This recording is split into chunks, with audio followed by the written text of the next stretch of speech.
Horses naturally like to carry weight on the forehand, so as we go through our warm-up, we want to help explain to the horse how to shift that weight back to the hind end. One simple exercise is just to work on walk-halt transitions.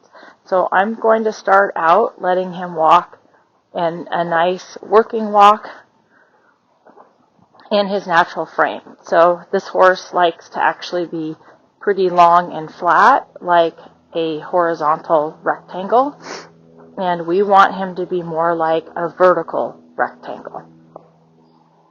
So I want to make sure we have a nice marching walk, and they start to learn how to change their shape when we work in the box, and that's a video I had out a little while ago. You can go back and review the riding in the box video. So I just start out with, on the long frame, I just halt,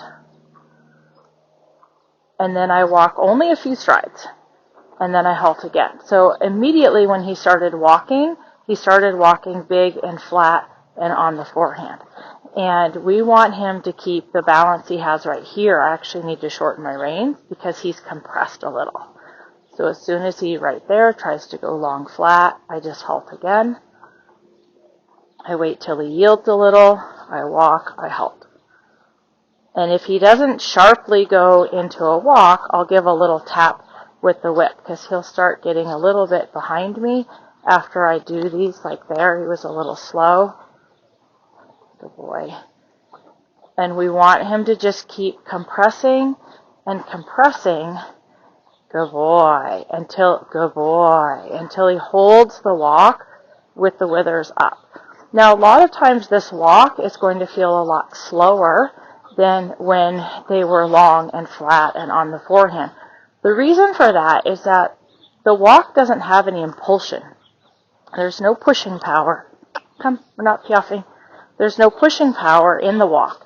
And so a good walk is on the forehand, good boy, and they're pulling with the front end.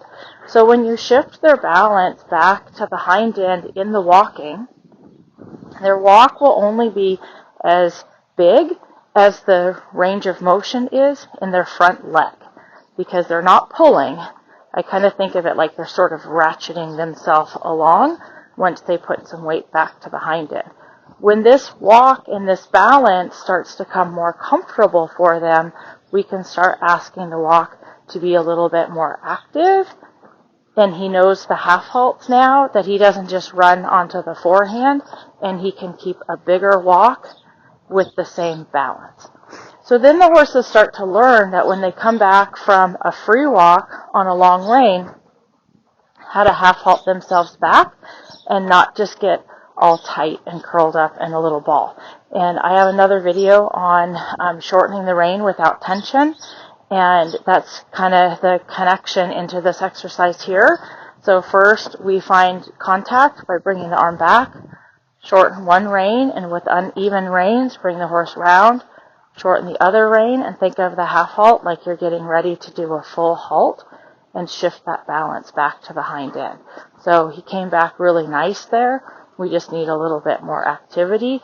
But again, he's still warming up, and so it's just getting that idea of carrying more weight on the hind end in the warm-up rather than just letting them walk around long and flat and big and swinging.